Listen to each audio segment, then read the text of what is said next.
बिस्मिल्लाहिर्रहमानिर्रहीम। दैश पर तशरीफ फरमा अली जनाब अतर अहमद साहब, जहराबाद मस्जिद के सदर जनाब अतर अहमद साहब, जनाब गौरी साहब जिले संगारेड्डी के मस्जिद के जनरल सेक्रेटरी और दैश पर तशरीफ फरमा जहराबाद के मस्जिद के उम्मीदवार वार्ड नंबर 8, वार्ड नंबर 25 और वार्ड नंबर 33, 35 और मैं आपके सामने एक दो बात बताता चलो, क्योंकि आज ये हालात हारा नहीं इनके काबिल जैसा है, जहां पर रियासत तेलंगाना के अंदर तमाम म्यूनसिपल कॉरपोरेशन को या म्यूनसिपालिटीज के ऊपर इलेक्शन होने जा रहा है और जिस जगह पर जहराबाद टाउन के अंदर पिछले 12 साल के बाद आज काफी अरसे के बाद यहां पर जहराबाद के अंदर इलेक्शन होने जा रहा है और तमाम सियासी जमातें अपने अपने उम्मीदवारों को आपके दरमियान में छोड़ा, चाहे वो बीआरएस हो या कांग्रेस हो या भारतीय जनता पार्टी हो या दीगर जमात के लोग हो, उसी जगह पर आपकी जमात, मेरी जमात, मजलिस इत्तेहादुल मुस्लिमीन जहराबाद टाउन के अंदर, जहराबाद म्यूनसिपल कॉर्पोरेशन के अंदर आपके उम्मीदवार 14 उम्मीदवार को आपके दरमियान में छोड़ा गया, जहां पर जलसा होने जा रहा है, चाहे वो रामनगर हो या ड्राइवर कॉलोनी हो, गली जो जलसा हुआ था शांति नगर के इलाके के अंदर, और आज इस चौराहे पे जो जलसा होने जा रहा है, मैं आपके सामने ये बताना चाहता हूं कि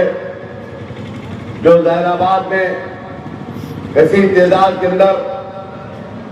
चाहे वो दलित हो, कसीर तादाद में मुस्लिम बस्तियां, आज मैं पिछले कई दिनों से जहराबाद के अंदर हालात हाजरा के नाम से या वहां के मुकामी मजलिस के लीडरों के जानिब से यहाँ के हालात को देख रहा हूं और घूम कर देख रहा हूं, मगर मैं आपको ये बताना चाहता हूं कि जहराबाद एक ऐसा मुकाम है, सबसे पुरानी आबादी, जहराबाद एक शहर है, मगर जहां पर जो मुस्लिम बस्तियां हैं उन बस्तियों के अंदर कोई किस्म का डेवलपमेंट नहीं किया गया। मैं आपको ये भी बताना चाहता हूं कि यहाँ के जो साबिका जो एमएलए थे कांग्रेस के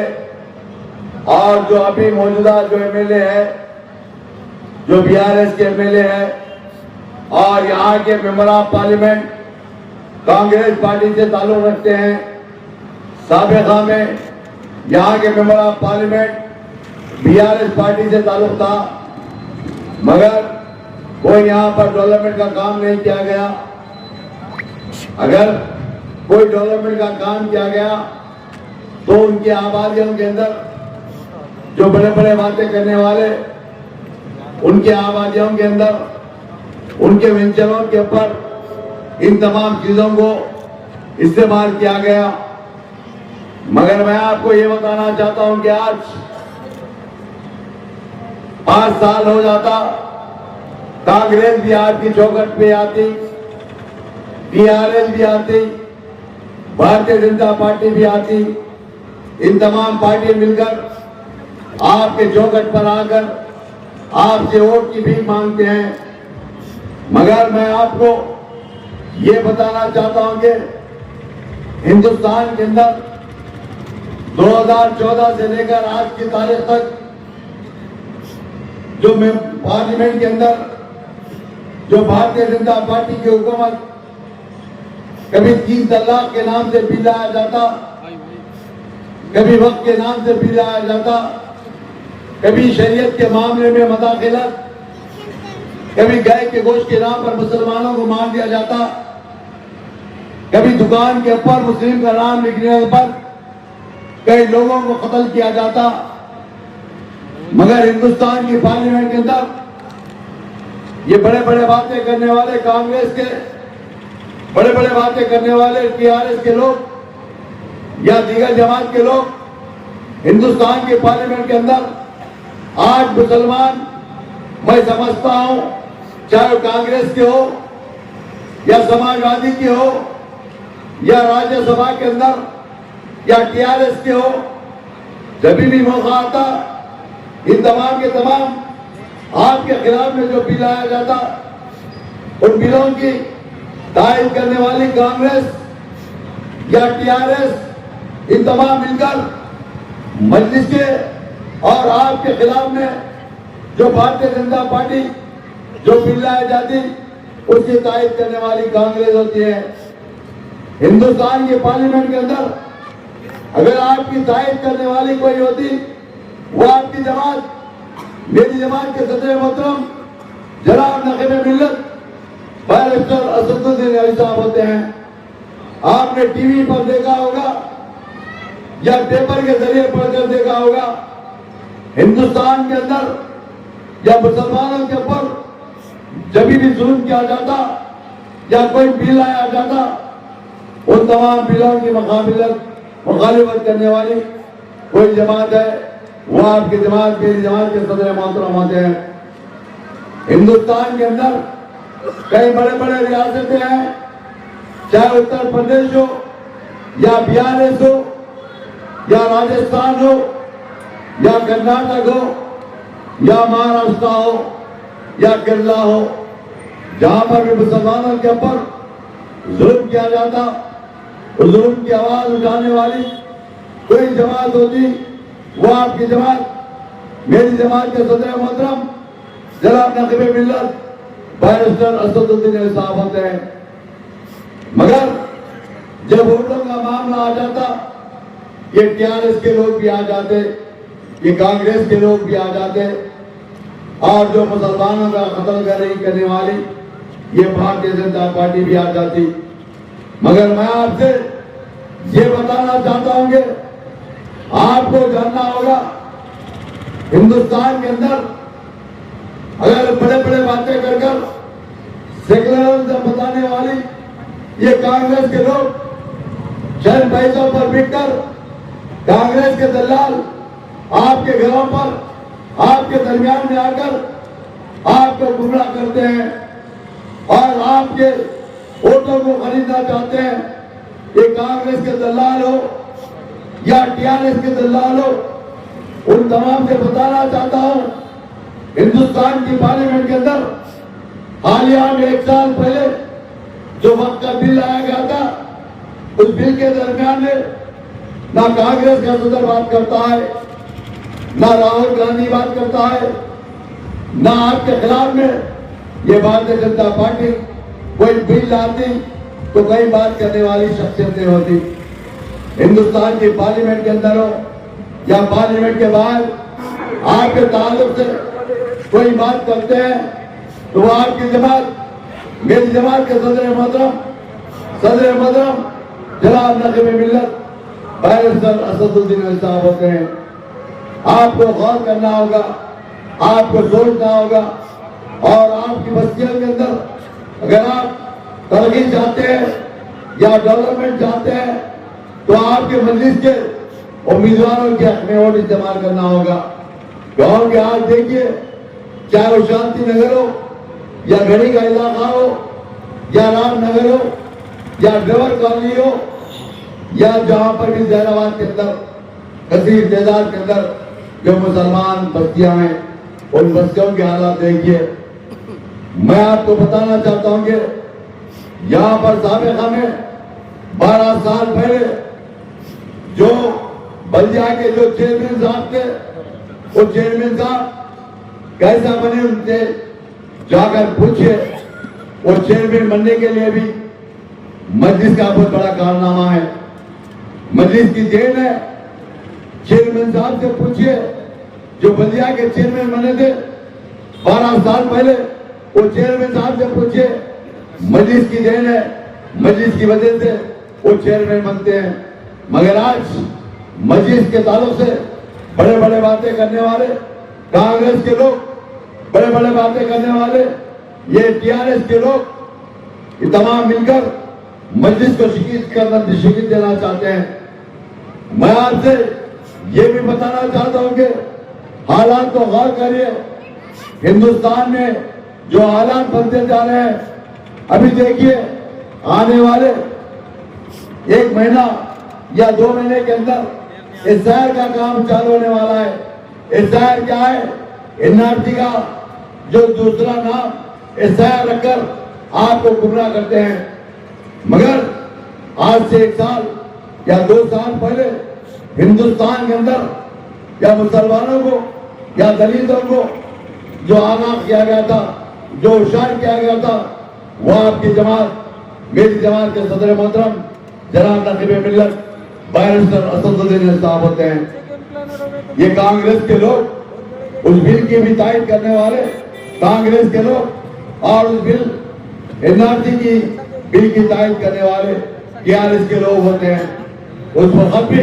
हिंदुस्तान की पार्लियामेंट के अंदर अगर कोई मुखालिफत की गई, वो आपकी जमात, मेरी जमात के सदर मोहतरम होते हैं। मगर आज इस शहर के नाम से आपको गुमराह कर आपकी शरीयत के नाम पर आपको 2 नंबर का शहरी बनाना चाहते हैं। इन तमाम चीजों को गौर करने की जरूरत है। ये टीआरएस हो या कांग्रेस हो, ये भारतीय जनता पार्टी हो, ये तीन मिलकर आपकी जमात को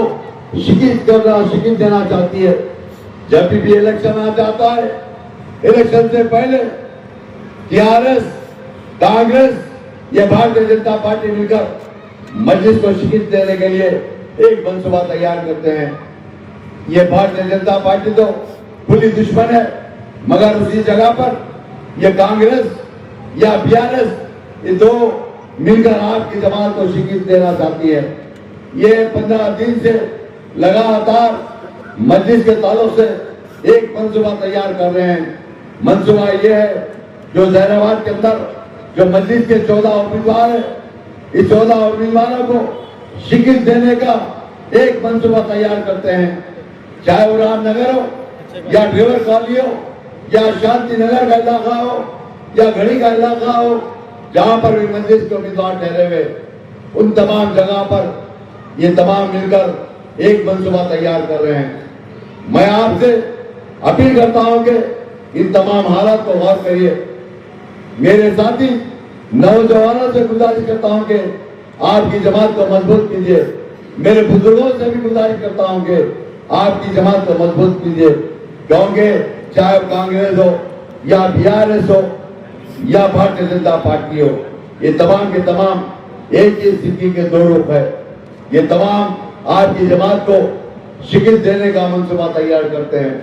अगर आपके जैनाबाद के अंदर या डेवलपमेंट चाहते हैं, तो आपके मजलिस को वोट देकर मजलिस के उम्मीदवारों को कामयाब कराना होगा। क्योंकि हालात को गौर करिए, हिंदुस्तान के अंदर कभी उत्तर प्रदेश के अंदर गाय के गोश्त के नाम पर मुसलमानों को मार दिया जाता, कभी कर्नाटक के अंदर मार दिया जाता, कभी महाराष्ट्र के अंदर गाय का गोश्त बैन किया जाता, कभी केरला के अंदर, कभी बेंगलुरु के अंदर इसी तरीके से मुसलमानों को निशाना बना रहे। चाहे मुसलमानों को या दलितों को निशाना बनाते हुए मुसलमानों को टारगेट कर रहे हैं। और इन तमाम जमातों का अगर कोई मुकाबला करता है, तो आपकी जमात, मेरी जमात के सदर मोहतरम जनाब नकीब मिल्लत बैरिस्टर असदुद्दीन साहब होते हैं। इन तमाम चीजों को गौर कर देखिए और आपको सोचना होगा, क्योंकि आज इलेक्शन आ जाता, इन तमाम ये बारिश के मेंढक, कांग्रेस के लोग, टीआरएस के लोग, तमाम लोग और आजाद उम्मीदवार आपके घर पर आकर आपके पेट में मुंडी डालकर माफी चाहते हैं और वोट का भीख मांगते हैं। वोट डालने के बाद फिर 5 साल तक कोई नजर नहीं आता।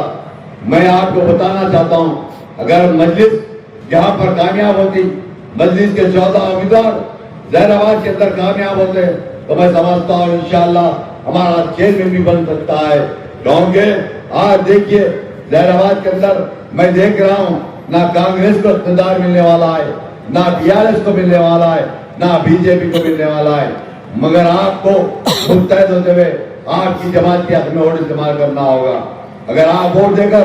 मजलिस के 14 उम्मीदवार को कामयाब कराएंगे, इंशाअल्लाह अल्लाह की जात से उम्मीद है जहराबाद के अंदर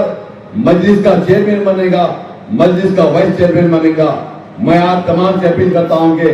आपको मुस्तैद होना होगा। खास तौर से मेरी आवाज जहां तक पहुंच रही, घर में बैठकर सुनने वाली मेरी पर्दा नशीन मेरी माँ और बहनों से अपील करता हूं, गुजारिश करता हूं कि 11 तारीख के दिन आपको फजर की नमाज अदा करना होगा। नमाज पढ़कर अपने पोलिंग बूथ पर जाकर आपके जमात का इम्तियाजी निशान पतंग है, पतंग के निशान पर वोट देकर मजलिस के उम्मीदवारों के हक में वोट इस्तेमाल कर मजलिस के उम्मीदवारों को कामयाब कराइए। और आप वोट डालकर आपके दोस्त अहबाब को, आपके अहले खानदान को, आपके घर वालों को ले जाकर मजलिस के हक में वोट इस्तेमाल करिए। हिंदुस्तान के हालात को गौर करिए और साथ ही साथ इंशाअल्लाह 13 तारीख के दिन जब काउंटिंग होगी जहराबाद के अंदर हमारे जो 14 उम्मीदवार है, इंशाअल्लाह अल्लाह की जात से उम्मीद है 14 उम्मीदवार कामयाब होंगे। और यहाँ के जो बल्दी बरकी अबरसानी जो मसाइल है, कई जगह पर ना ड्रेनेजों की सहूलत है, ना कई जगह पर लाइट की सहूलत नहीं, कई जगह पर पीने के पानी की सहूलत नहीं, ना कई जगह पर रोडें नहीं। इन तमाम चीजों को सोचिए, मस्जिद के हक में वोट इस्तेमाल करिए। अगर मस्जिद के काउंसलर कामयाब हो जाएंगे, मैं समझता हूँ इंशाअल्लाह जिस तरीके से मस्जिद के जो जिम्मेदार चाहे संगारेड्डी के अंदर जिस तरीके से जो डेवलपमेंट के काम कराते हैं, मैं समझता हूँ इंशाअल्लाह आपके उम्मीदवार कामयाब होने के बाद जहराबाद के अंदर भी उसी तरीके से यहाँ पर भी डेवलपमेंट के काम किया जाएगा। और आप वोट डालकर आपके दोस्त अहबाब को बताइए, आपके अड़ोस पड़ोस को बताइए, बोल कर बताइए मस्जिद का इम्तियाजी निशान पतंग है बोलकर पतंग के निशान पर वोट डालकर मस्जिद के उम्मीदवारों को कामयाब कराइए। चाहे कोई के अंदर आपके कोई रिश्तेदार है, कोई दोस्त है, उनको बताइए कोई के अंदर भी मस्जिद के उम्मीदवार ठहरे हुए, नारायण खेड़ के अंदर भी मस्जिद के उम्मीदवार ठहरे हुए, और सदासी पेट के अंदर भी मस्जिद के उम्मीदवार ठहरे हुए, संगारेड्डी के अंदर भी मस्जिद के उम्मीदवार ठहरे हुए, मेरठ के अंदर भी मस्जिद के उम्मीदवार ठहरे हुए। इन तमाम का इम्तियाजी निशान पतंग है। पतंग के निशान पर मस्जिद के उम्मीदवारों के हक में वोट इस्तेमाल कर उनको कामयाब कराइए। और साथ ही साथ आपकी जमात, मेरी जमात के सदर मोहतरम जनाब नकीब मिल्लत बैरिस्टर असदुद्दीन अली साहब की सेहत के लिए और उनकी कामयाबी के लिए दुआ कीजिए। हबीब मिल्लत अकबरुद्दीन साहब की सेहत के लिए, उनकी कामयाबी के लिए दुआ कीजिए। मैं फिर एक मरतबा आप तमाम से गुजारिश करता हूँ कि 11 तारीख के दिन सुबह फजर की नमाज अदा कर अपने पोलिंग बूथ पर जाकर आपकी जमात का इम्तियाजी निशान पतंग के निशान पर वोट देकर मस्जिद के उम्मीदवारों को कामयाब कराइए। और फिर एक मरतबा तमाम 14 का इम्तियाजी निशान पतंग है, पतंग के निशान पर वोट देकर मस्जिद के उम्मीदवारों को कामयाब कराइए। इंशाअल्लाह करीब के अंदर हमारे महाराष्ट्र के साबिका सदर जनाब सैयद मोइन साहब भी सदासी पेट में जलसे से खिताब कर रहे हैं। यहाँ करीब में 10-15 मिनट में आएंगे। आप तमाम तशरीफ लाइए। मैं फिर एक मरतबा अपील करता हूँ कि 11 तारीख के दिन पतंग के निशान पर वोट देकर मस्जिद के कारपोरेटर्स को कामयाब कराइए। शुक्रिया, खुदा हाफिज़।